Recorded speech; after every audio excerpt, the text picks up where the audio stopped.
کے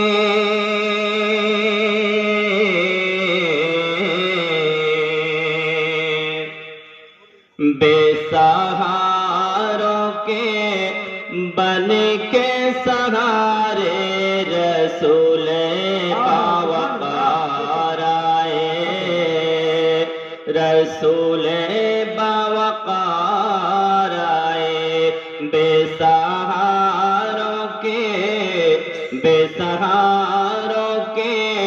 بن کے سہارے رسول باوقار آئے، رسول باوقار آئے، کہ جن پہ قربان ہے چاند تارے رسول باوقار آئے۔ جشن عید میلاد النبی، جشن عید میلاد النبی، نعرہ تکبیر، نعرہ رسالت۔ جن پہ قربان ہے چاند تارے رسول باوقار آئے، رسول باوقار آئے۔ شعر ملاحظہ فرمائیں، ہم سے وہ کتنا پیار کیے ہیں، وقت ولادت یاد کیے ہیں، ہم سے وہ کتنا پیار کیے ہیں، وقت ولادت یاد کیے ہیں۔ حضرات میں یہاں پہ آپ کو روکوں گا کہ یہ شعر مکمل اس وقت آپ کو سمجھ میں آئے گا کہ جب آپ اس واقعے کی طرف جائیں گے کہ جس واقعے کو دیکھ کر شاعر نے اس شعر کو لکھا تھا، کہ جب پیارے آقا صلی اللہ علیہ وسلم کی ولادت باسعادت ہوتی ہے، پیارے آقا صلی اللہ علیہ وسلم جیسے ہی اس خاکدان گدی پر جلوہ افروز ہوتے ہیں، میرے آقا جیسے ہی اس زمین پر اپنے قدم ناز کو رکھتے ہیں، پیارے آقا اپنے سر کو سجدے میں رکھ دیتے ہیں۔ سبحان اللہ، میرے آقا اپنے سر کو سجدے میں رکھ دیتے ہیں۔ حضرت آمنہ خاتون ارشاد فرماتی ہیں کہ میرا لال جیسے ہی پیدا ہوتا ہے آپ اپنے سر کو سجدے میں رکھ دیتے ہیں۔ آپ فرماتی ہیں کہ دیکھا یہ گیا کہ میرے بچے کے ہونٹ ہل رہے ہیں۔ سبحان اللہ، آپ فرماتی ہیں دیکھا گیا، میں نے دیکھا کہ میرے بچے کے ہونٹ ہل رہے ہیں، میں نے سوچا اور میرے دل میں تجسس بڑھا کہ ذرا سنو کہ میرا بیٹا کیا کہہ رہا ہے۔ آپ فرماتی ہیں کہ میں نے اپنے کان کو جو ہے جب آپ کے لب مبارک کے پاس لگایا تو میں نے دیکھا کہ دھیمی دھیمی ایک صدا آ رہی تھی، دھیمی دھیمی ایک صدا بلند ہو رہی تھی۔ جانتے ہیں وہ صدا کون سی تھی؟ وہ صدا تھی رب حبل امتی، رب حبل امتی، رب حبل امتی، رب حبل امتی۔ اے رب میری امت کو بخش دے، اے رب میری امت کو بخش دے کہ ہم گنہگار امتیوں کی بخشش کے لیے میرے آقا فرما رہے ہیں۔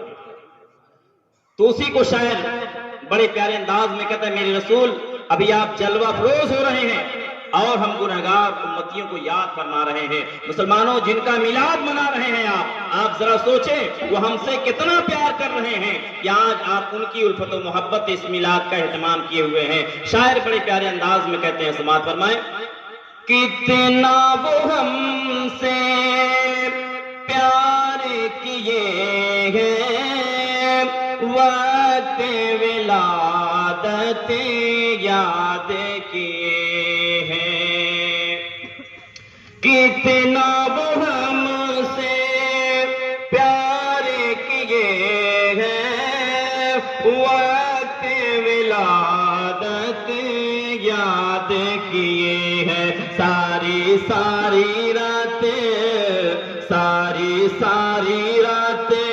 اشک بہائے رسول باوقار آئے، جن پہ قربان ہے چاند تارے رسول باوقار آئے، رسول باوقار آئے، جن پہ قربان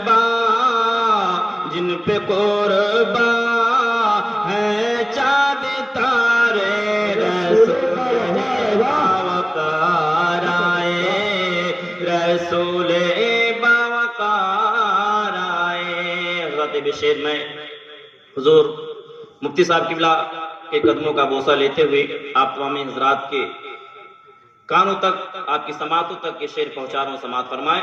عطا ہو۔ دائی حلیمہ لوری سناوے،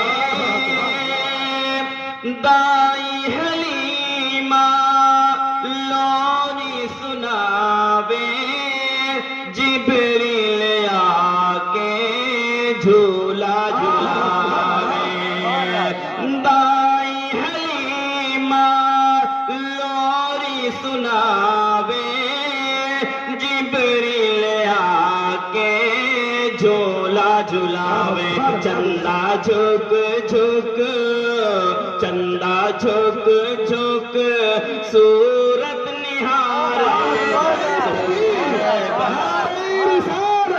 تشریف میلاد النبی، تشریف میلاد النبی، نعرہ تکبیر، نعرہ رسالت، سبحان اللہ، ماشاءاللہ، بہت واہ۔ چندہ جھک جھک، چندہ جھک جھک، صورت نہارے، رسول باوقار آئے، رسول باوقار آئے، بے سہاروں کے، بے سہاروں کے بن کے سہارے، رسول باوقار آئے، رسول باوقار آئے۔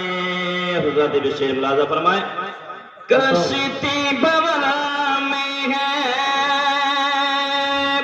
ساحل بھی دور ہے، کشتی بولا میں ہے، ساحل بھی دور ہے، امت تمہاری آقا بڑی مجبور ہے، کشتی بولا میں ہے، ساحل بھی دور ہے، امت تمہاری آقا کتنی مجبور ہے، کہ اب آپ ہی، اب آپ ہی پار اتارے، رسول باوقار آئے، رسول باوقار آئے، بے سہاروں کے، بے سہاروں کے بن کے سہارے،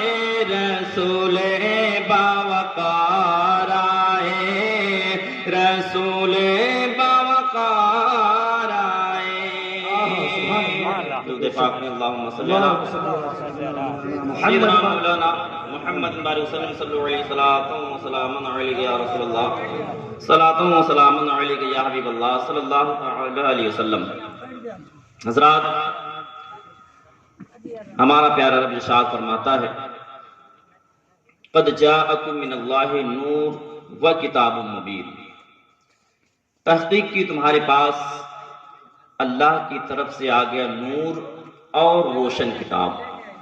حضرات، ہمیں اور آپ کو معلوم ہے کہ مبارک و مسعود مہینہ جو چل رہا ہے، یقیناً یہ آقا کی ولادت کا مہینہ چل رہا ہے۔ بے شک اگر پیارے آقا صلی اللہ تعالی علیہ وسلم آپ اس دنیا میں تشریف نہ لاتے تو اس دنیا میں کوئی بھی چیز موجود نہیں ہوتی۔ بے شک یہ ساری چیزیں جو بنائی گئی، اس زمین کا بستر بچھایا گیا، آسمان کا شامیانہ لگایا گیا، کمکمے ستاروں کے لگائے گئے، چاند اور سورج کو لگایا گیا، جنت و دوزخ کو بنایا گیا، ساری کائنات کا جو وجود بخشا گیا، یہ میرے آقا صلی اللہ علیہ وسلم کی ولادت کی خوشی میں کیا گیا۔ سبحان اللہ۔ اگر آقا تشریف نہیں لاتے تو یہ ساری چیزیں موجود نہیں ہوتی، بلکہ آقا ارشاد فرماتے ہیں کہ اگر میرے رب کو مجھے بھیجنا مقصود نہ ہوتا تو میرا رب اپنے رب ہونے کو بھی ظاہر نہیں فرماتا۔ بے شک محبان محترم، یہ بڑی خوش نصیبی کی بات ہے کہ آج ہم پیارے آقا کا میلاد منا رہے ہیں۔ اور اس نورانی و عرفانی محفل میں تشریف فرما ہے، یقیناً یہ ہمارے لیے نجات کا ذریعہ ہے کہ جس میں ہم اور آپ تشریف فرما ہے۔ میں آپ کو بتا دوں کہ آپ اکثر روایتوں میں سنا کرتے ہوں گے، لیکن اس سے پہلے میں بتاؤں کہ بہت سارے لوگ آج آپ کو ملتے ہیں جو کہتے ہیں میلاد منانے سے کیا فائدہ ہے، یہ شرک ہے، بدعت ہے، ایسا ہے ویسا ہے۔ مسلمانوں، یقیناً یہ میلاد منانا یہ سب سے تھوڑی ہے، یعنی سب کے لیے تھوڑی ہے، یہ صرف عاشقوں کے لیے ہے۔ کوئی کہتا ہے کیوں میلاد مناتے ہو، یہ جائز نہیں ہے، تو آپ کہیں کہ میلاد منانا یہ جو ہے سب کی قسمت میں نہیں، میلاد منانا ہے تو عاشقوں کی قسمت میں، بے شک یہ سب کے بس کی بات نہیں ہے۔ آپ اکثر و بیشتر قرآن مقدس کی آیت کریمہ جو درود پاک کے تعلق سے ہے آپ نمازوں میں اکثر سنتے رہتے ہوں گے، اس میں ہے یا ایھا الذین آمنو